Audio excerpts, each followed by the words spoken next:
Hello everyone, and this is my review for WWE Monday Night Raw on May the 11th, 2015. And this being the go-home show before the actual Payback pay-per-view, I'll go off and say, for storyline purposes, they didn't really do much of anything for any of the storylines going in there. They kind of set up the matches. They announced that Dolph Ziggler and Sheamus were going to have a match, and then they announced that Neville and King Barrett were going to also have a match, and they made a few other announcements of matches. But for the most part, storyline-wise, the reason why I say they didn't do much in the terms of storyline was they kind of went the basic route in every single in all their main storylines, which was set up a one-on-one match or set up some kind of just basically set up some kind of match that leads into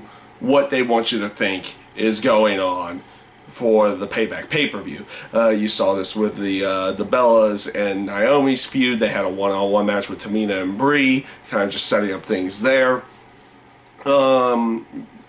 You also saw this with Kid and Cesaro and the New Day feud. They just had a one-on-one match with Cesaro and Big E.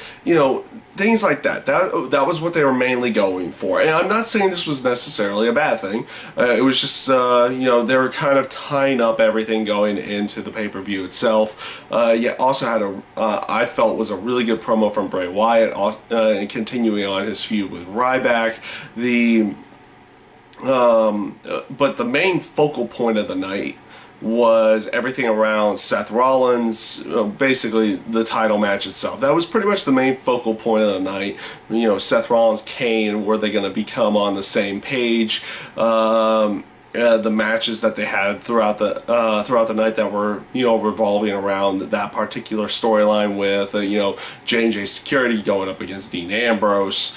The promo at the beginning of the show with Kane, Triple H, Seth Rollins, that was all in there. Relatively decent promo there, kind of setting up the whole night in general, but nothing spectacular from the sense of the word. Nothing that kind of screamed by WWE Network or by the pay-per-view itself. So, overall, like I said, I felt Raw was it was relatively good. What they did was good. I liked how they, at the end of the show, they made it seem like, Kane's just not going to help Seth Rollins at the pay-per-view and everything. They were trying to make the focal points, making everyone think it's like, okay, Seth Rollins is going to lose. Seth Rollins is going to lose at the pay-per-view. He's not going to keep the title. Kane's going to get fired. They added that stipulation in there.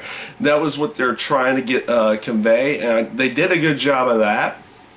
But they kind of also forcibly gave away their main event result in that sense as well. The match with Neville and John Cena was a really good match to watch, and it was the basic result what you think they would have to do here, which was make Neville look really good, but don't give him the actual win here, because you've got to have Cena going up against Rusev in the United States title there. But they made it look like Neville was going to win the match. So, they made it look like Neville was going to win the match, and then they had Rusev attack Neville in there, and of course attack Cena afterwards. So, the match itself was really good, really fun to watch. They also made it, they made Neville come out looking strong here, making it look like he was going to get the victory, but, Cena ended out, in the quote-unquote, getting saved by Rusev from losing the match, because Rusev wants to get the United States title back, and he wants to prevent anyone else from having it but him. So, like I said, they make essentially Neville look strong in this case, but not actually giving him the win as well. Like I said, that was pretty much the main focal point of Raw, was just tying up everything going into the Payback pay-per-view. And it wasn't anything special by any stretch of the imagination. You didn't really get much.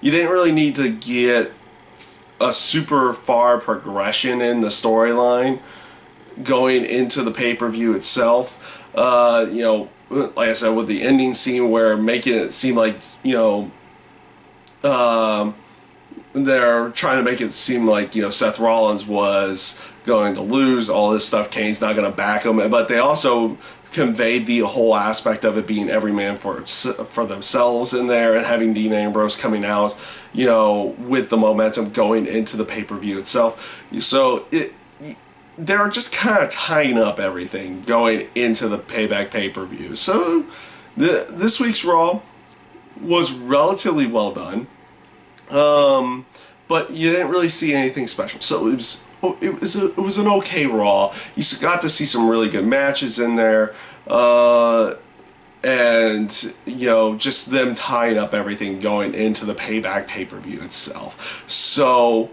overall, like I said, okay Raw, nothing special, at least in the terms of storyline wise. Really good match. If you get a chance at some point, go back and watch Neville and Cena's match. It was really good, fun to watch.